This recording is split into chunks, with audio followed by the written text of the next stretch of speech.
actually is, and that is, it's essentially an environment where inspiring leaders have amazing conversations that generate tangible results. Now, I'm going to unmute you guys now and get some reactions on that as a definition for a coaching culture. Any thoughts?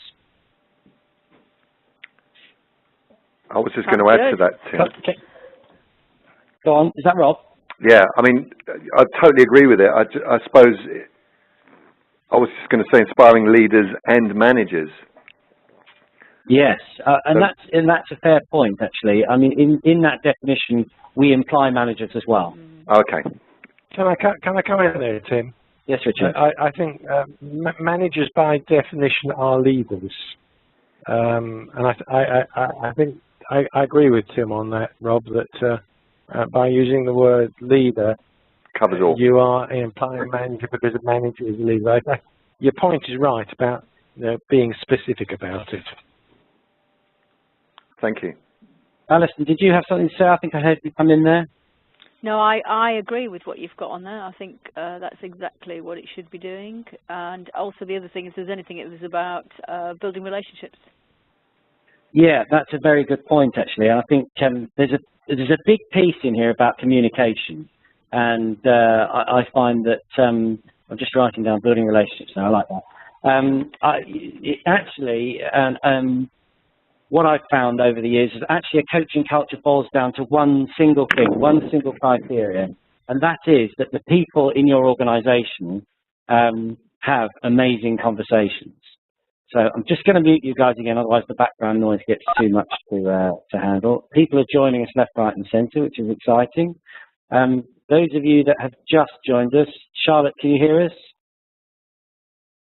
Well, I hope she can. But so we're just talking about a definition of coaching cultures, and I'm presenting my theory of inspiring leaders that have amazing conversations that generate tangible results. Now, Ian's just come in on the text to say that we need to be clear about what this actually means in practice, and I think that's a very good point. And at Unlimited Potential, we break down what inspiring leaders means and looks like, amazing conversations, and then obviously what are the results. And we'll come on to that in a bit more detail a bit later. Underneath that, there's a whole big message that for some people is quite difficult to grasp. Ian's also asked the question, is this on an organisational basis? And then, yes, it is, and we'll come on to that in a minute, because actually it's on 3 levels within your organisation, and we'll go on to define that in a minute. So what I want to do now is I want to ask you guys a question. I'm going to take the mutes off again, so there might be some background noise. And the question is, I want you to just imagine you're running a business. I don't mind how big the business is, but you've done nothing in terms of developing a coaching culture. Now, there will be some organic stuff that you've done in your organisation that will, by its very nature, be coaching culture. But I want you to come up with 3 things that you would need to know before you started a coaching culture journey. Any thoughts? Tim, can I come in there? Yep. One of the key things I think is desperately important with a coaching culture is to listen. And so many people at the top of the middle of organisations don't listen. So the first thing you need to know is how to listen properly.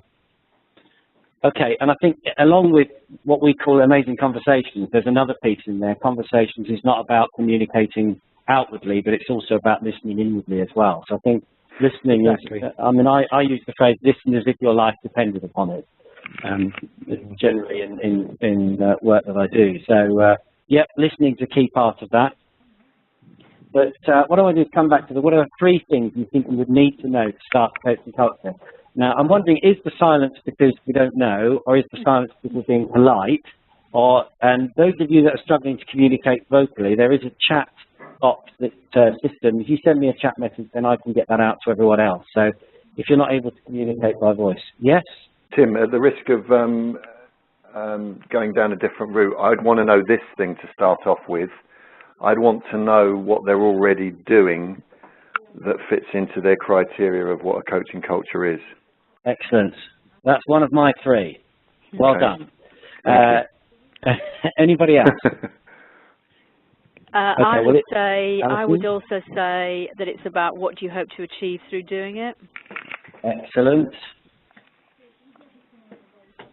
There's another star there for you, Alison. Right, I'm going to mute you, and I'm going to mute you off now and go through. Essentially, in the work that we've done, what we've discovered is actually that there are the three key things that organisations need to know to start their coaching culture have already actually been alluded to. The first one, what is coaching in your organisation? I'm just looking. Ian's actually put a comment in there regarding that.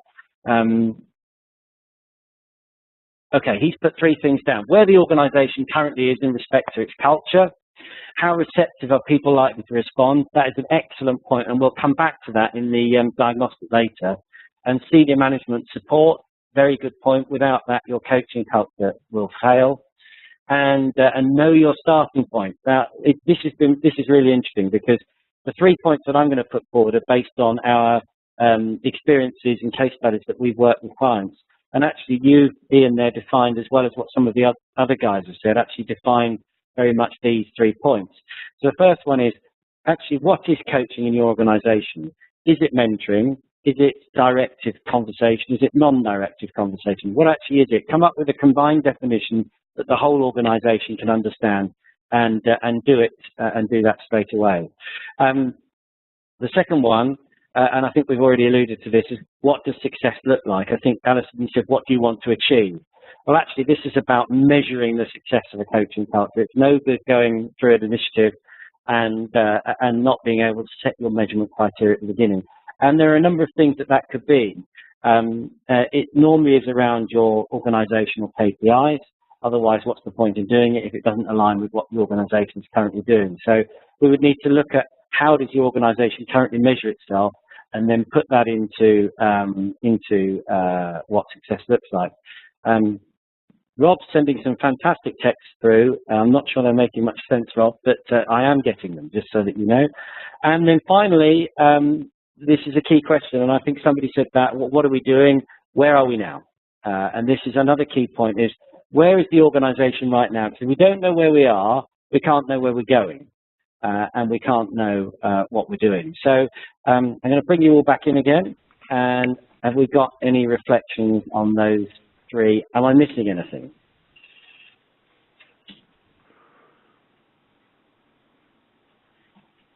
Silence is good. That implies I'm not missing anything. I just had a thought about whether it aligns to your cultural values and purpose already, whether you've got something that would reflect this, because otherwise it would always be seen as something separate, and eventually I'm sure you'd want it to become part and parcel of the way things normally happen around there. It's a very good point. There would be, so yeah, I mean, starting a coaching culture, if there wasn't a culture that accepted coaching, there would be an issue. Yeah. And people were open enough to be honest and have that freedom to speak. Absolutely. And I think that would come under my bracket of 2 here. What would success look like? I think, you know, it's about success would be about aligning with what the organisation is doing. I mean, if your organisation is aiming to become a dictatorial, do what I say type organisation, then the L&D department will be wasting their time and effort trying to engage in some sort of coaching culture initiative. But can I add to that? Yes. Can I add to that? And I think what ought to be on the list is there, do we have management and top-level buy-in to putting a coaching culture into the organisation? That's a very good question, and actually I think that's very valid, and I think that's already been made before. Ian made that as well, and we'll come on to that in a minute. Let's move on. Okay, I'm going to mute you guys again, because obviously the background noise can be distracting. And what I want to do now is I want to focus on these 3 questions here. What is coaching in your organisation? That can be dealt with through discussion and working out. Number 2, what will success look like? Well, we can sit down and we can work out based on our KPIs, values and culture what that might be. Where are we now is not so easy. And I want to focus now on that number 3. Where are we now and where do we need to go? And there are a number of people we could look at to help us with that, because over the many past decade or 2, some of the coaching luminaries have come up with their theories of what can we define a coaching culture as to where it stands? And the first of those is David Clutterbuck and Megginson even, and they came up with for the CIPD back in 2005, they came up with 4 really quite excellent and simple definitions of what coaching cultures, or different types of coaching cultures. The lowest level, so these are in a level of hierarchy. If you're writing furiously, I'm going to put these slides into a PDF and connect them to the WebEx chat room afterwards, so you'll be able to pick them up or email me or whatever, and we can make sure that you get them. But his 4 definitions: nascent, a place where coaching may happen, but it's happening not through support or anything like that, just simply as a part of the organic process of natural coaches within your organisation. Tactical, so there is some activities organisationally going to establish a coaching culture, but little understanding, so definitions of coaching, they're important, of what it means and how it can be implemented within the organisation. Strategic, so people have the confidence to use coaching, it's being supported at a senior level in wide ranges of situations, and top management are starting to get more buy-in from top management and more involved. And then finally, if you like, what we call, unlimited potential, we call a self-sustaining coaching culture. What Clutterbuck and Megginson call it is an embedded coaching culture, where coaching is the way we do things around here. And actually, these 4 descriptions of coaching cultures we'll come back to, or you'll see being alluded to later on. So I'm going to motor on. I would ask us for some comments on that, but bearing in mind we're only here for half an hour, I just want to make sure we get through the material and we can have a discussion at the end. But Clutterbuck and Megginson weren't the only 2 to actually look at this coaching culture piece, and I'm sure many of you are familiar with the Hawkins and Smith, or Professor Hawkins anyway, in his work with coaching. They produced a 7-stage coaching culture model, or 7-step coaching model, which up until now has been if you like, the foremost coaching culture model for organisations to follow. And if we just go through it, you'll see I'm not going to go through each piece, so you can read, but there are a couple of interesting ones. And in fact, what I will do, I want to unmute you and ask the question, which of these, Ernst & Young took on this model as their coaching culture, and actually they followed it very rigorously, and it didn't work. It collapsed. Can any of you work out at which step the coaching culture process failed? I'm going to take a guess, Tim. Go on. 4 or 5.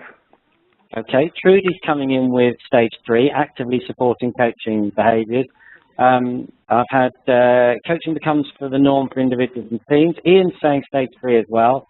And then 5 has also been suggested, embedded in HR and performance managing processes. Anybody got any other thoughts? Okay. Well, that's really interesting, actually, because I think what it says to me, is a bit about your organisations and the way, or the way you think about organisations might be, the fact that you think it might be 3, 4 or 5. Actually, I'm just muting you all again. Actually, the place where Ernst & Young's coaching culture began to collapse was actually at 5. And this is the embedding of coaching into your processes of the organisation is one of the largest barriers, one of the biggest barriers, if you like, to coaching development. Now, Ian's just made a point. It's almost if you knew what I was going to say next. He's written, you need to do some of these things in parallel. And in my view, Hawkins and Smith model is great. It really tells us a story. It helps us go from beginning to an end.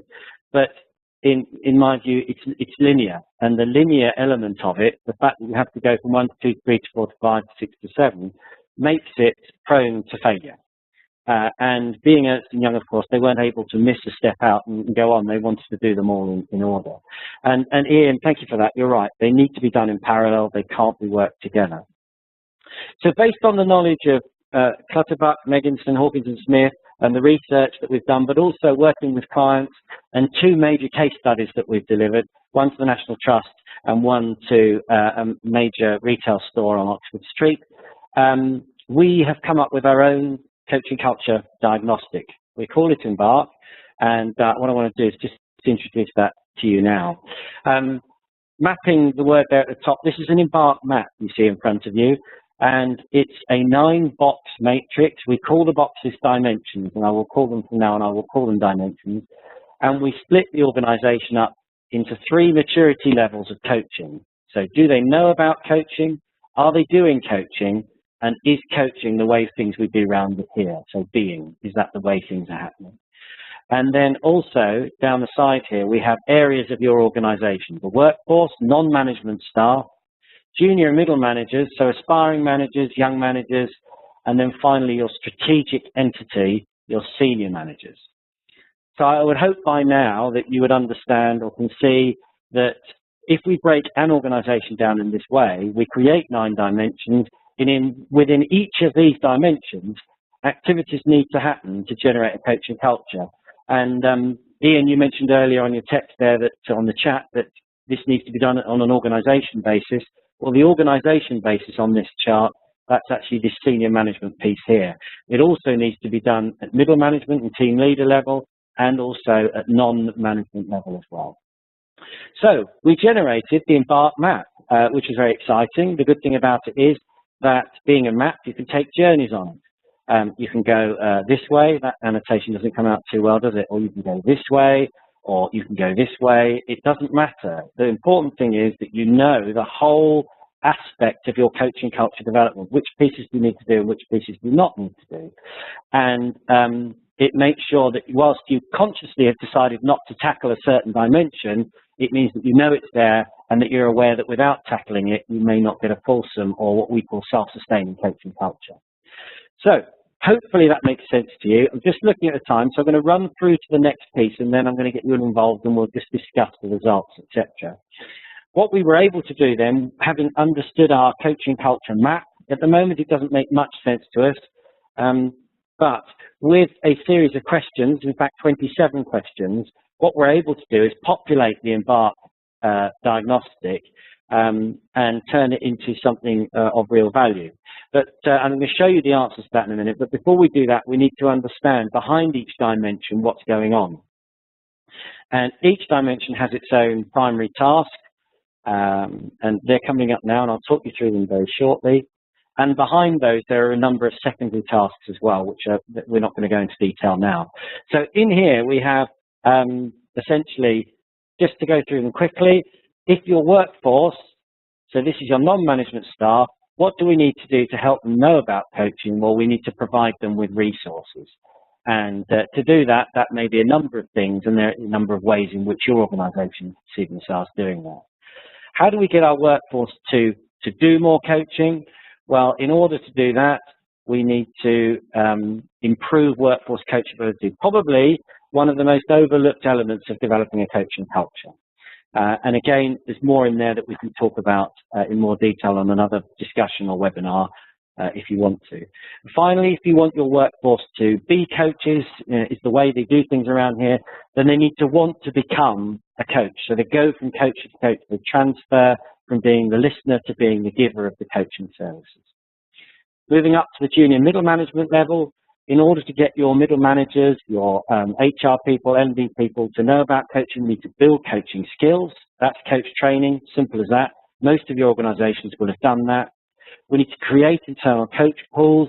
Many organizations are already doing that or are looking to do that. And then finally, we need to deliver an effective internal coach system.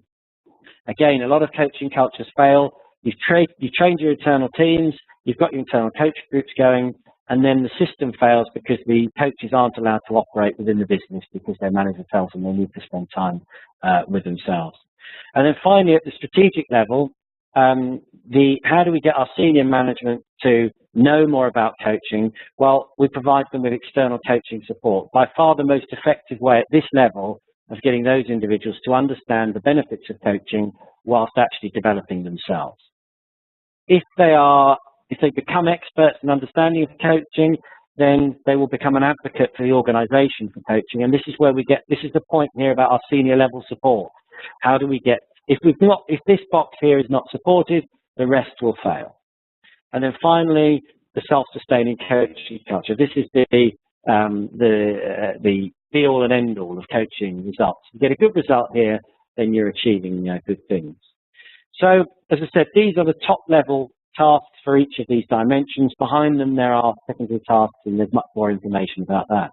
But we take this to the next level. I said to you earlier that we can actually fill in 27 questions, and we can actually rate ourselves. Well, let me give you an example of a client that's that's answered 27 questions and is actually able to create some results for their organization. This is what a completed Embark map looks like. You've got your overall coaching culture result, in this case less than 50%. You'd probably be interested to know that currently the global average is 46. So a lot of companies are not very far down their road in terms of coaching. And then below, on the 9 dimensions here, we have a number of percentages which we use to measure your progress against other organizations. And we also have some colored boxes, a RAG system, red, amber, green. And this is based on your results. So even if your results were a lot higher, you'd still have red, amber, green, and it tells you where your areas for development are. So what I'd like to do, just to sort of test your understanding and test the simplicity, hopefully, of this tool, I'm going to bring you all back online so that we can, hopefully, you've not all nodded off. And I want to ask you, if this was your organization and these were your results, what you think you might do your first thing you might do to implement a coaching culture solution.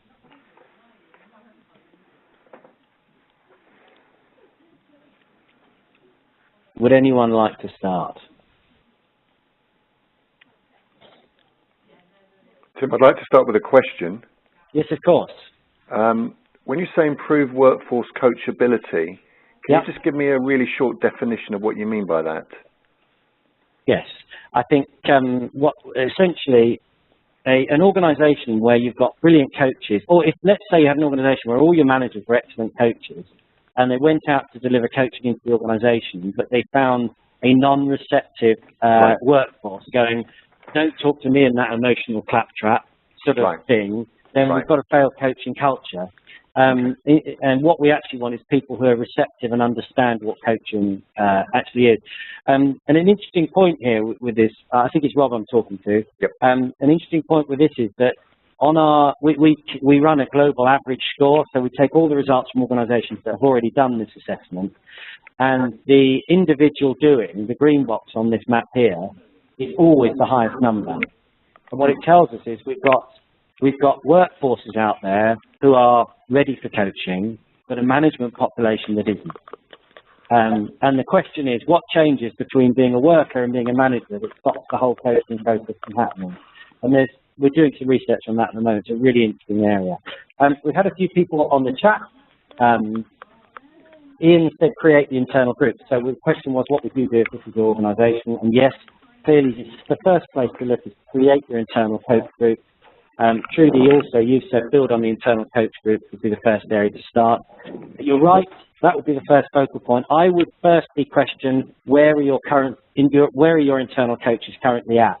How many have you got, and to what level are they trained, and what capability, and how confident are they in their delivery? So I think what I would say is I would question here to check validity, and then I would deliver the internal coach groups, because without good training in this piece, your coaching groups will fail. Ian, you've come back with a comment which says,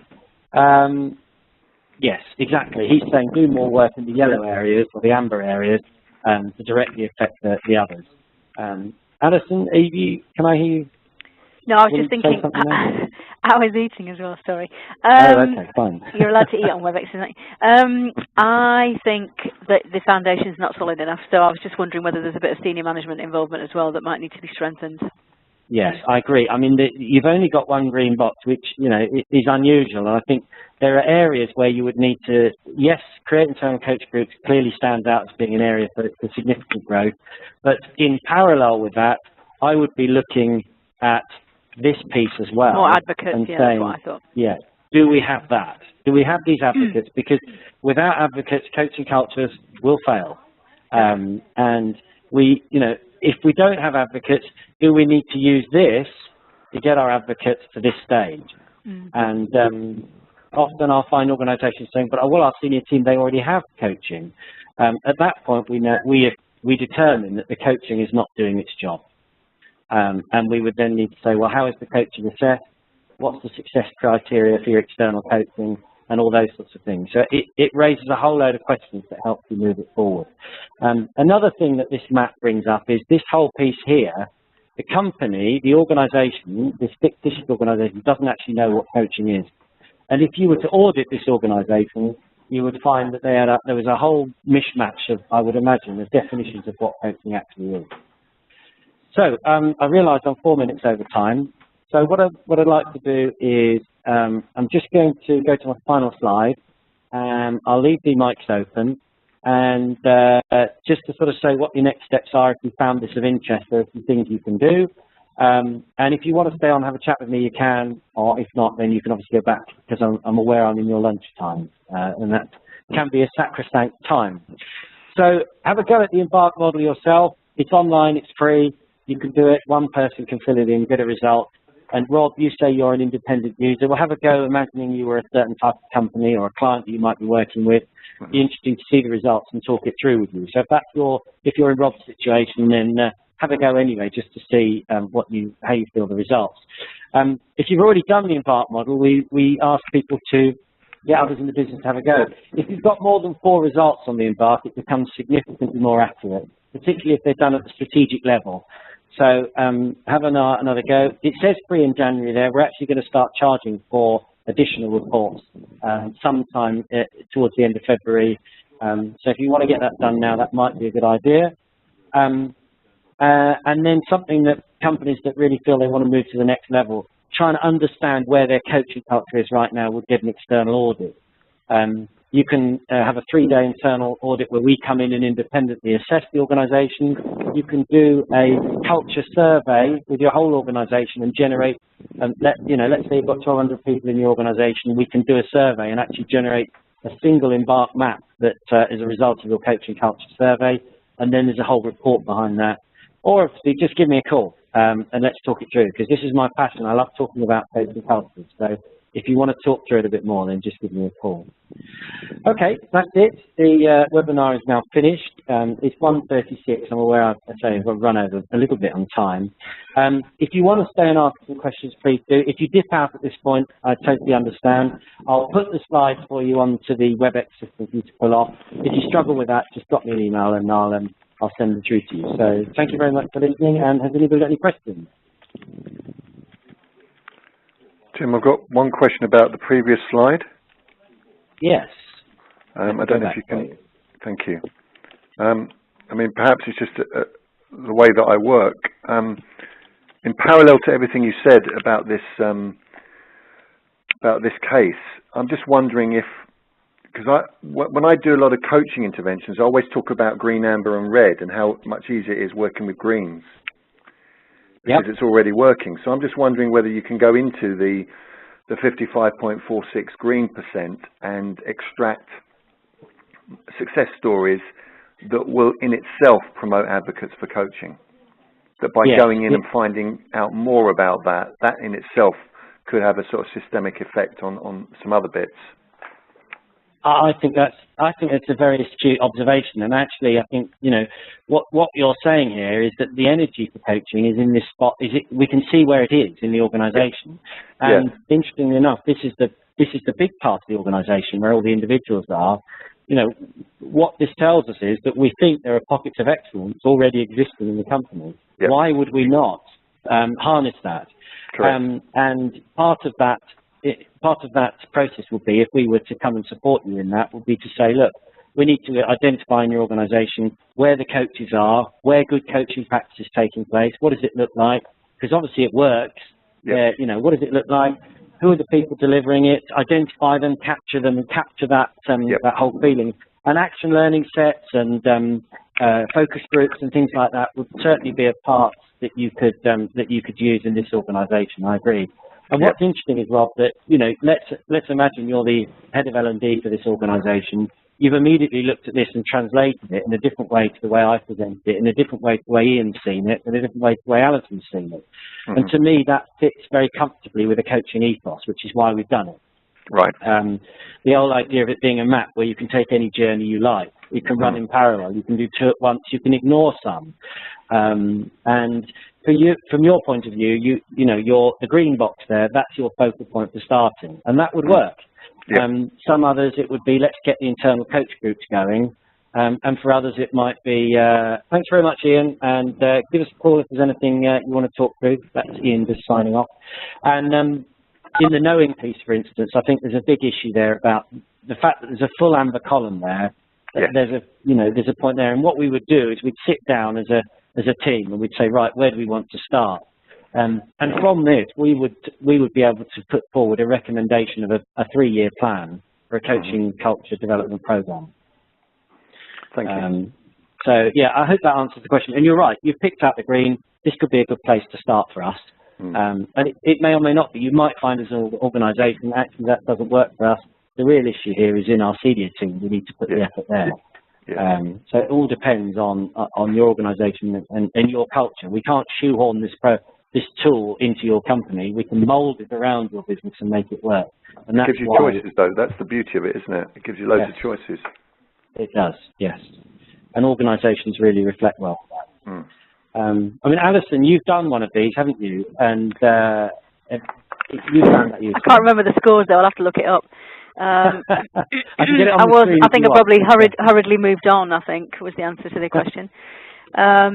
I also think around the, I mean, it's quite interesting because the knowing part is consistently about the same in terms of the percentage scores on this. Yeah. And therefore, if there's an opportunity to get more buy-in across the board all at the same time, I mean, sometimes somebody said earlier about running things in tandem.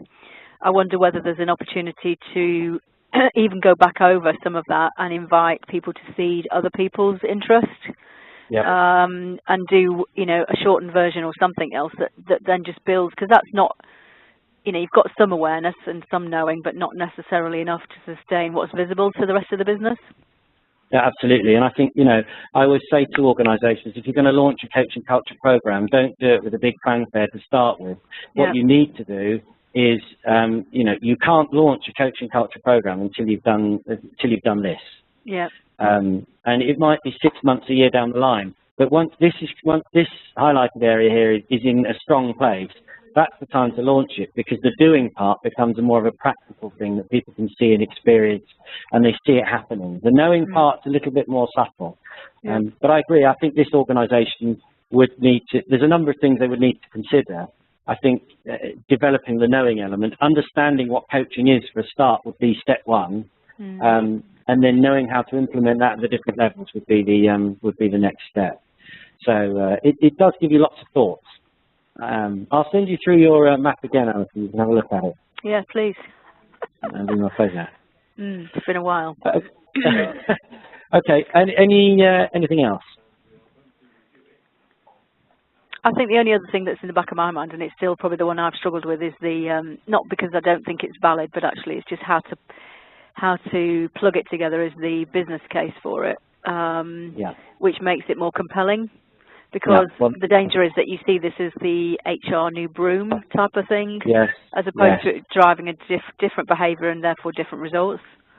Yes. Well, you get, interesting enough, you get different, what you find is you get coaching cultures driven in different ways. What you've just implied there is that you're thinking of an L&D driven coaching culture strategy. What you might find is you get an organisationally driven coaching culture strategy, so a senior level one, where the board said, we want a coaching culture, go off and do it. What you tend to find in those driven ones is that the board don't know what a coaching culture is. They've just said they like it. And those two different initiatives, driven in different ways, need different ways of delivery. I think from your point of view, if it's L&D driven, it needs to be driven on results. And step one for you would be, of the three things I said at the beginning, which were understand what a coaching culture is, know what the success looks like and where are you now. Your job is to know what success looks like. You need to sit down and say, right, aligned with our company strategy, aligned with our values and our KPIs, how can we make them appear to change as a result of a cultural change? And that's possible. You just need to put a compelling case together that will do that. And you don't know, of course, whether it's going to work or not. No, exactly. You know, it's a risk. And the only thing you can do is use case studies from other organizations. But the other thing to remember is most companies with great organizational coaching cultures are market leaders. And, you know, what does a market leader look like? And you might take it that route. Look at the market leaders. I'm not sure whether you must be a market leader, I guess, are you? Locally rather than globally, I would say. Okay, fine. Well, in that case, maybe you look at who's a global market leader and say, what is it about them that they do that we don't? And pluck out the coaching cultural elements of that and use that as your argument against the values and the KPIs that you're trying to achieve to move it forward. Yeah. So, yeah, your focus at this point is justification. What does success look like? And working that out. Yeah, okay. Thank you. Yeah, thank you. All right. Thank you very much. Is there anything else? I think if you wrap that up, thank you. Bye, Alison. Thanks, Rob, Tim. are you? I've got a couple of questions, but if you don't have time, we can pick it up another time. No, now's the time. I mean, Trudy's still hanging on, but she's not. We can't hear her. So, Trudy, if you want to drop us a line and tell us what you're still listening in, or you're not able to switch off the technology. But anyway, thanks, Tim. I'm going to duck out now. See you soon. Right, keep in touch. Bye. Bye. Rob, I think it's just us now. Richard, are you still there, listening quietly? I'm still listening. Yes, listening quietly in the background. Good. Okay. Rob, questions? When you said to Alison about comparing it to market leaders, yes. Does the mapping system allow you to say insolvency, accountancy, how you compare to the top three or the top leader in that sector? Only if we've got the results for that organisation. So right. We can't externally assess the organisation. They have to do it themselves. So what we're doing at the moment, this tool, which is in its, if you like, it's phase 1, is about to go through a phase 2. I talked about us charging at the end of February. It's going to go through a major redesign based on a lot of the case studies that we've done over the last 18 months. When we've launched the redesign, what I plan to do is go through a huge process of getting as many companies to fill it in as possible. Because then what we can do is we can say, here's the banking sector, here is the construction sector, here is defence, and we'll be able to start getting an idea culturally of where all these organisations are. Because although comparison, as a coach, you will know, comparison is the biggest form of evil. In fact, you know, it's not a good place to be. There's a commercial aspect to this from my point of view. People like to compare. Absolutely. And if you can, you know, this company here we know are 2% above the global average. Now that might make them feel better. You know, they may have done no effort whatsoever in it and find that they're actually, you know, organically in their organisation they've got some coaching culture, and that tells us something about their culture. Yes. So my plan is there's two things I want to do with this. Obviously, selling is there, but behind all this, I want to really get an understanding of organisations and their results. British Gas, for instance, we're about to do 1,200 of these for British Gas. I'm hoping they've not confirmed it yet, and that's going to give us a really, really rich insight into that organisation and exactly what's going on coaching-wise with them. And the results from that will be very powerful, and it will tell us exactly what's going on in terms of communication, listening, conversations, feedback, negotiation, delegation, all those things. And we'll be able to implement a strategic program that will meet the needs of each of those parts of the organisation. So the opportunity for this is very exciting. There's nothing else out there like it.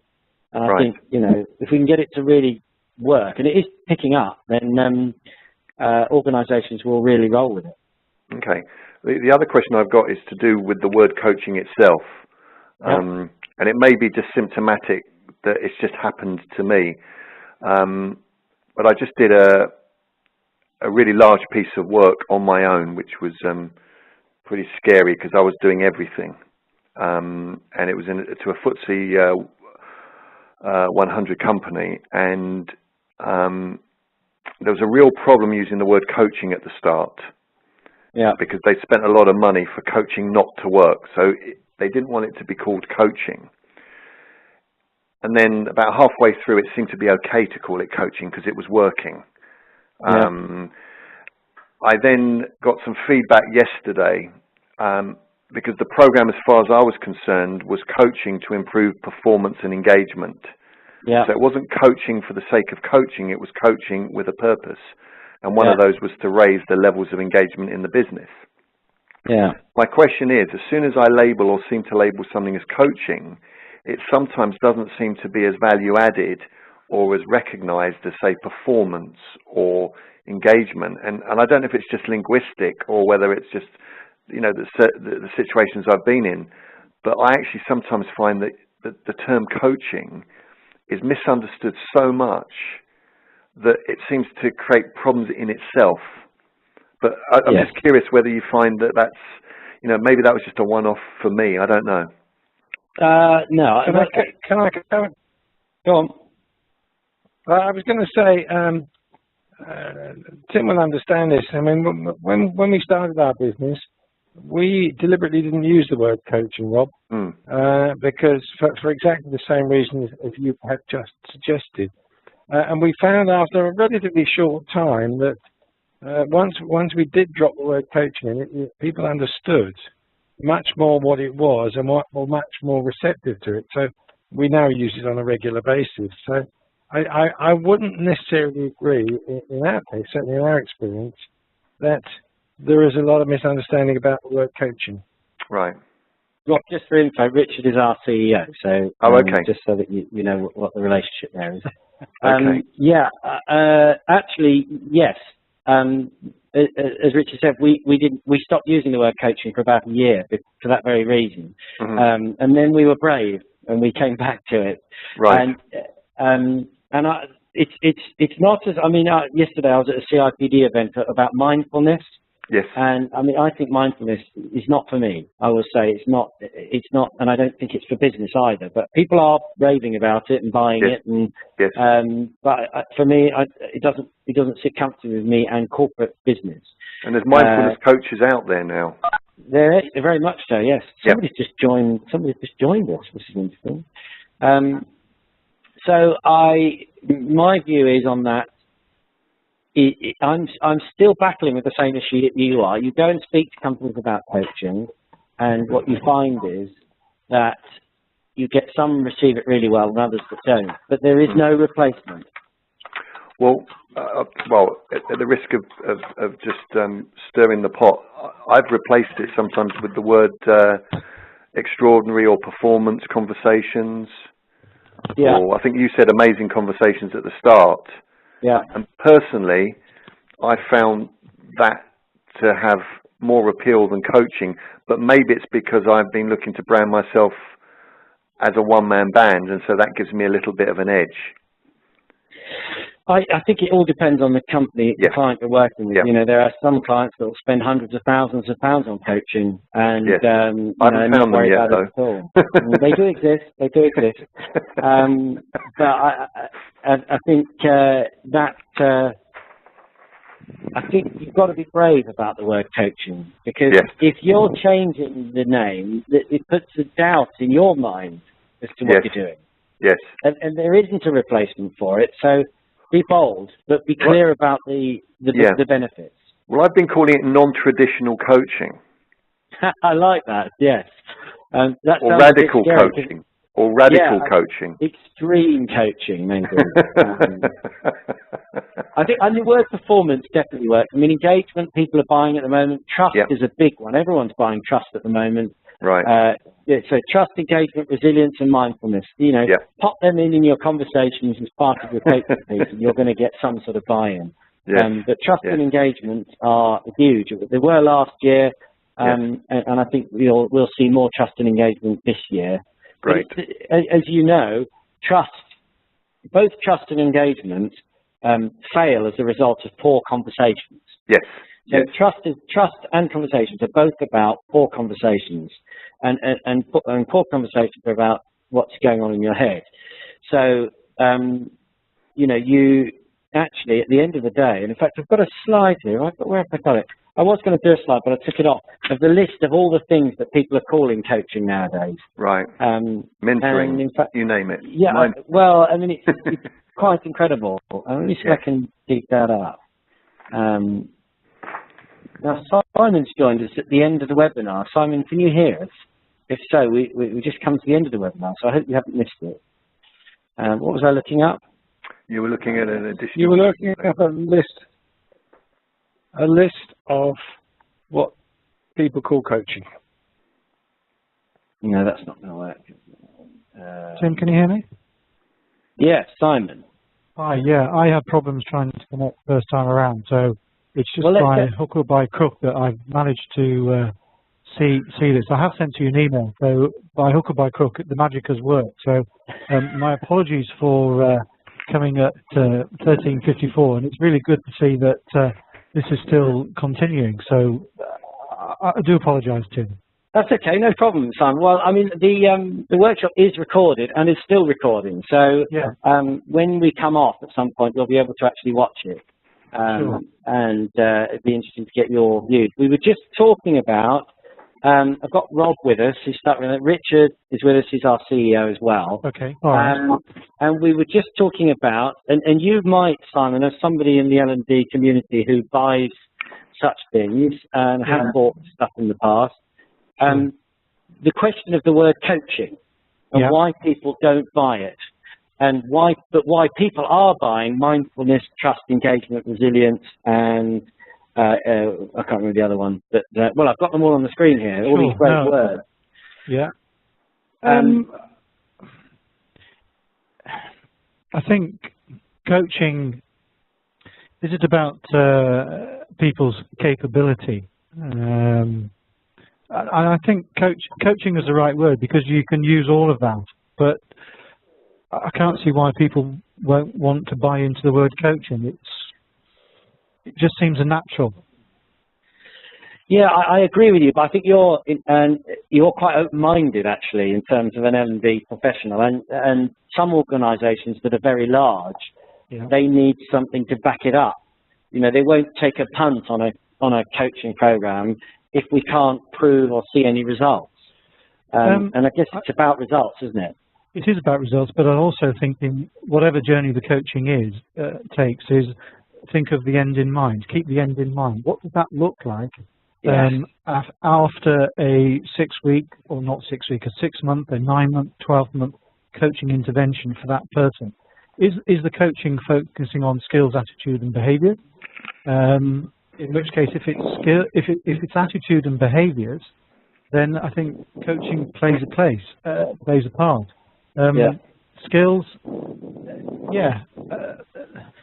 the skill of putting a change of behaviour in place is important, but I think people, they spend the money, whatever the investment they put into it, but they can't.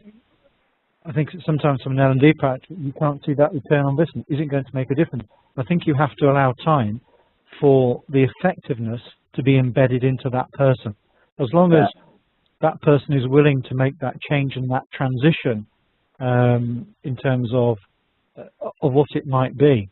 You know, is it meeting styles? Is it personal impact? What's not meeting styles? Is it communication? Is it personal impact? Is it the way that they establish rapport with people? So, yeah, it's a huge subject. I do think there's a distinct difference with my experience. Toby, it's a difference between mentoring and coaching.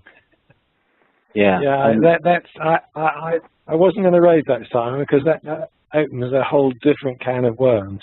Okay, Richard. Okay. I mean, there's no reason why it can't be raised, but there is then is a balance, isn't it, as to whether it's pure coaching or coaching mentoring, and in real life, it tends to be more coaching mentoring balance, because you know, people actually want that support as well as the change of attitude support. Well, I mean, is this heresy talk? That is the question, isn't it? Are we stepping over the boundaries of the purest coaches by perhaps even mentioning that some mentoring might occur in a coaching intervention? And now, I personally, you know, coaching is coaching. It isn't mentoring, and that shouldn't happen. However, there are environments and there are places where information can be passed across the table if it's done in an appropriate and professional way. You could argue that mentoring is a coaching style and is part of it is part of that, although it shouldn't be. Puristically, that's a word. It should not be. It should be pure coaching, which is all about changing attitudes and so on and so forth. So I always try and avoid the mentoring when you're actually talking about coaching. To go back to where we started, is coaching the right word? And if you're starting to bring the word mentoring in, then coaching, to my mind, is definitely the right word. Yeah. But does it sell in organisations? And and as I said, Rob, earlier in my presentation, Simon, I was saying one of the key things about organisations looking to develop a coaching culture need to ask themselves 3 questions, or maybe 4, because another one came up whilst we were here. Those 3 questions are: what is coaching in our organisation? Can we define it? And can we define it clearly? What are the success criteria? What will success look like? And where are we now? The 4th one that came up just was, do we have management buy-in? Which I think has relevance. I'm going to have a look at that, see whether that's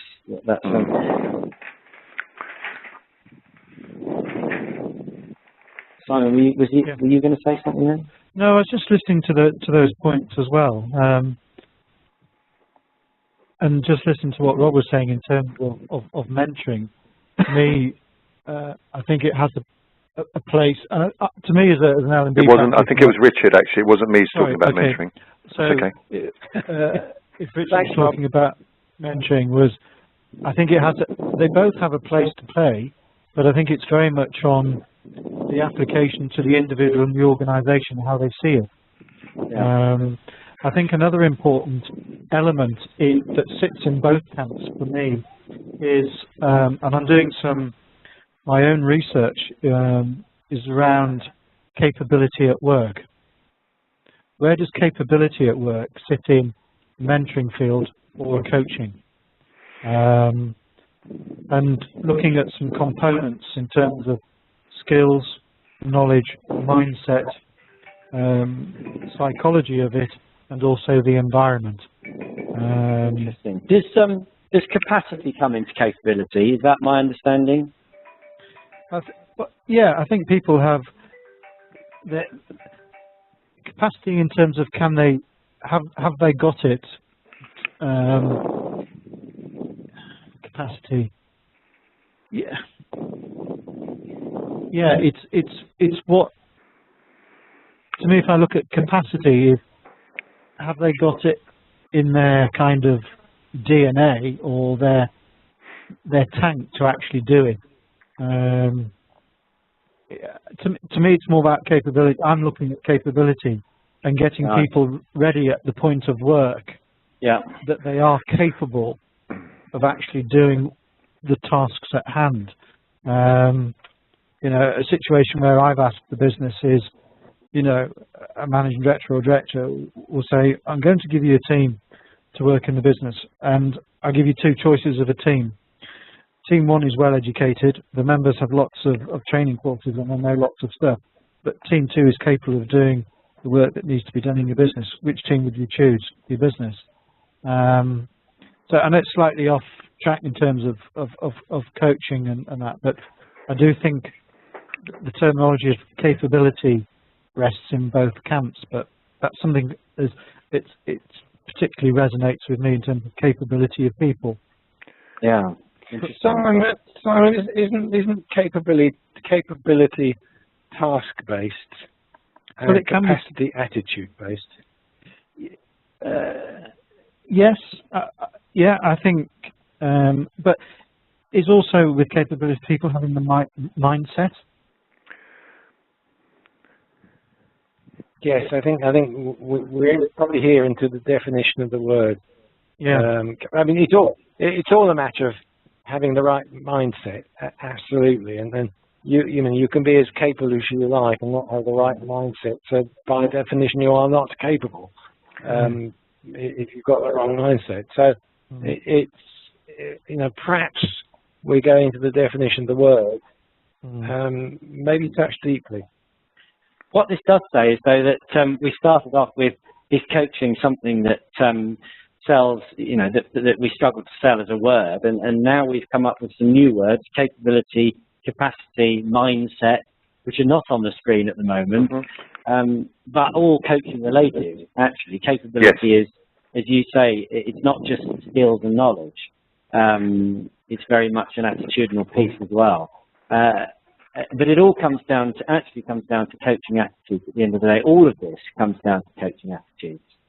And it's actually trying to link that. The trick, Rob, is to find out what that business, which one of these buzzwords, if you like, fashions, fads, suits that business, and then you hammer home that fashion, that buzzword, behind it, underpinning high quality coaching interventions. Well, that's exactly what I did in the end. I actually used the language of the head of management development, and that was the language that coaching was labelled.